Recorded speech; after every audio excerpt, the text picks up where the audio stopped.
வணக்கம். நான் உங்கள் ஜெயா. இன்றைக்கி நம்ம இந்த வீடியோவில் எமிலி டிக்கன்சன் எழுதின because I could not stop for death இந்த போமுடைய சம்மரியை பார்க்கலாம் வாங்க. இது அவங்களோட ரொம்ப ரொம்ப ஃபேமஸான ஒரு போம். இதை அவங்க 1863 எழுதியிருக்காங்க. இது எப்படி எழுதியிருக்காங்கன்னா, ஒரு பெண்மணி அவங்க நம்மக்கிட்ட பேசுகிற மாதிரி, அதுவும் எதை பற்றி சொல்கிறாங்கன்னா, இறப்பை அவங்கள சந்தித்ததை பற்றி அவங்க எழுதுகிறாங்க.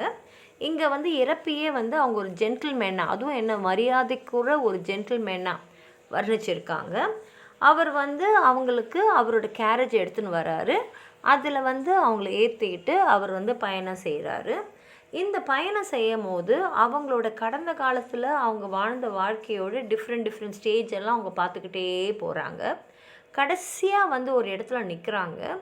அதை பார்க்கும் போது அதை வர்ணிக்கிறாங்க. அது வர்ணிக்கிறதுலேருந்து நமக்கு தெரிஞ்சிடுது அவங்களோட கல்லறையை தான் அவங்க சொல்கிறாங்க அப்படின்னு.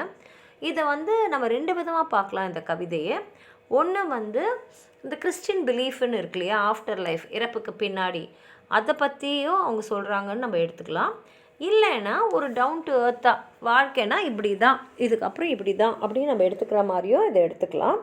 ஆனால் முக்கியமானது என்னென்னா, நம்ம இறந்துட்டப்புறம் நமக்கு என்ன ஆகும் அப்படின்ற ஒரு கேள்விக்குறி இருக்கு இல்லையா, அந்த கேள்விக்குறிக்கான ஒரு இதுவாகவே அவங்க அது ஒரு மர்மம், அது நமக்கு யாருக்குமே தெரியாது.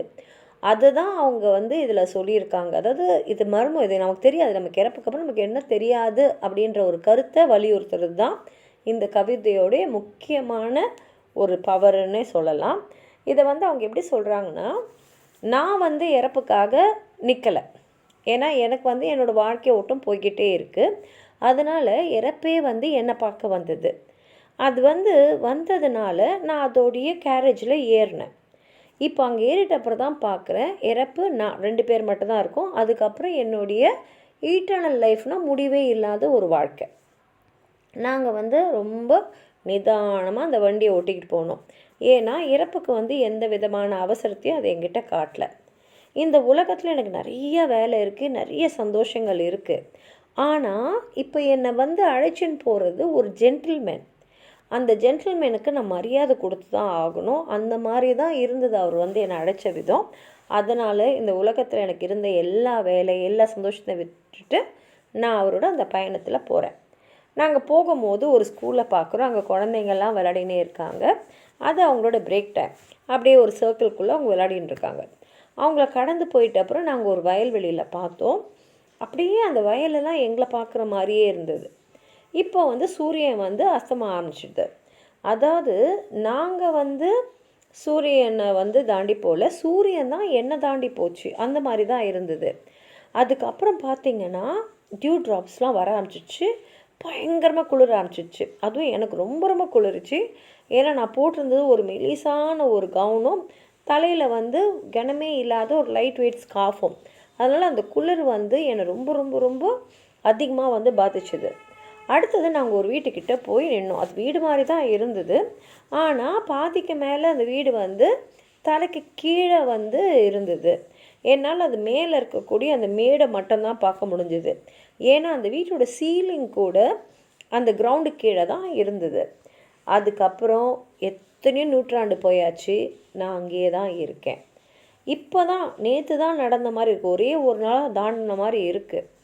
எப்போனா எனக்கு புரிஞ்சிடுச்சு, இந்த வண்டி இருந்தது இல்லையா, அந்த டெத் என்னோடு இருந்தது இல்லையா, அந்த அந்த வண்டியை ஓட்டின்னு போன குதிரைகள் ஒரே டைரக்ஷன் தான் போச்சு. என்ன டைரக்ஷன்னா, திரும்பியே வராத டைரக்ஷனில் என்னை அழைச்சின்னு போச்சு. எத்தனையோ 100 வருஷமாக இப்போ நான் இங்கே தான் இருக்கேன் அப்படின்னு சொல்லி அவங்க இந்த கவிதையை முடிச்சிருக்காங்க. வாங்க கவிதையை ஒரு வாட்டி படித்து பார்க்கலாம். Because I could not stop for death, he kindly stop for me. வாடுற யாருமே இறப்பை பற்றி நினைக்க மாட்டோம், அதனால் அதுக்கு நம்ம தயார் பண்ணிக்க மாட்டோம். ஆனால் இறப்பு நமக்காக தயாராக தான் இருக்கும். அதனால் அதுவே அன்போடு எனக்காக நின்றுச்சு.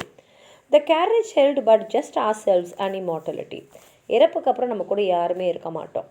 அதனால் இறப்பு நாங்கள் 2 பேர் தான். அதுக்கப்புறம் இம்மார்டலிட்டினா அதுக்கப்புறம் எனக்கு வாழ்க்கை அதே தான். அதில் எப்படி கடவுளுக்கு இறப்பே இல்லையோ, நம்ம இறந்துட்டப்புறம் அந்த இறந்த வாழ்க்கைக்கு இறப்பே இல்லை. அதனால் இனிமேலுக்கு எத்தனை நூற்றாண்டு ஆனாலும் இதுதான் என் வாழ்க்கை, நம்ம சுற்றி இருந்த மக்கள் எல்லாருமே வந்து இறப்புக்கு அப்புறம் போயிடுவாங்கன்றத ரொம்ப அழகாக இந்த வரியில் சொல்கிறாங்க. We slowly drove, he knew no haste, and I had put away my labor and my leisure too for his civility. இறப்பு வந்துட்டு அப்புறம் அது நம்மளை ரொம்ப நிதானமாக தான் அழைச்சின்னு போனோம். ஏன்னா எந்தவித அவசரமோ பரபரப்போ தேவையே இல்லை. அதனால் இறப்புக்கு எந்த விதமான ஒரு பரபரப்பு இருக்காது.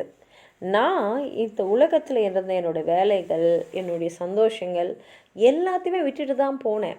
ஏன் விட்டுட்டு போனேன்னா அந்த மாதிரி அந்த இறப்பு வந்து என்னை அழைச்சிச்சு. அது கூப்பிட்ட விதம் வந்து அப்படி இருந்தது, என்னால் மறுக்க முடியல. மற்ற எதுக்குமே என்னால் முக்கியத்துவம் கொடுக்க முடியல. We passed the school where children strove at recess in the rain. We passed the fields of gazing grain. We passed the setting sun. நாங்கள் நிறைய விஷயத்தை கடந்து போனோம். குழந்தைங்கள்லாம் விளையாடிட்டு இருந்தாங்க ஒரு பள்ளிக்கூடத்தில், அதை கடந்தோம். அதுக்கப்புறம் ஒரு வயல்வெளியை கடந்தோம். அதுக்கப்புறம் வந்து சூரிய அஸ்தமானதை கடந்தோம்.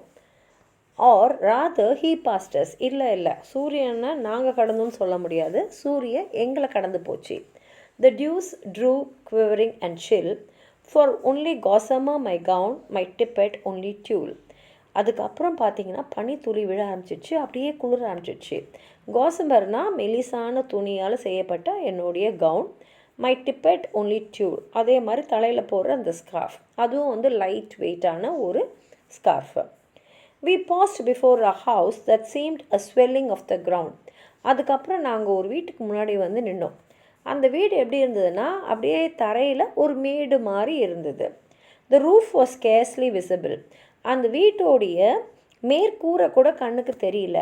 The cornice in the ground, அந்த வீட்டுக்குள்ளே இருக்கக்கூடிய அந்த ரூஃப் அது வந்து கிரவுண்டு கீழே தான் இருந்தது. அந்த வீட்டோட ரூஃபே கீழே தான், அதாவது பூமி கீழே தான் இருந்தது. இதுலேருந்தே நம்ம தெரிஞ்சுக்கலாம் அவங்க கல்லறையை தான் வர்ணிக்கிறாங்க அப்படின்னு. ஏன்னா கல்லறை வந்து மொத்தமாகவே பூமி கீழே தான் இருக்கும். சின்ஸ் தென் இட்ஸ் சென்ச்சுரிஸ், இதெல்லாம் நடந்து எத்தனையோ நூறாண்டுகள் ஆயிடுச்சு. அண்ட் yet ஃபீல்ஸ் ஷார்ட்டர் தென் த டே. ஆனால் அத்தனை நூற்றாண்டுங்களும் எனக்கு ஒரே ஒரு நாளை விடவும் கம்மியாக தான் தெரியுது.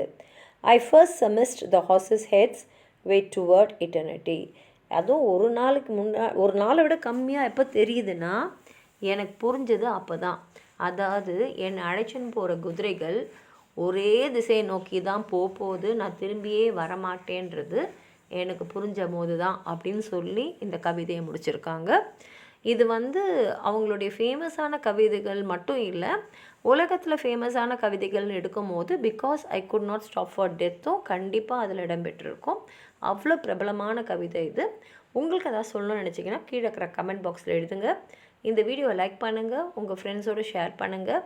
சப்ஸ்கிரைப் பண்ணாதவங்களாம் ப்ளீஸ் சப்ஸ்கிரைப் பண்ணி சப்போர்ட் பண்ணுங்கள். நன்றி.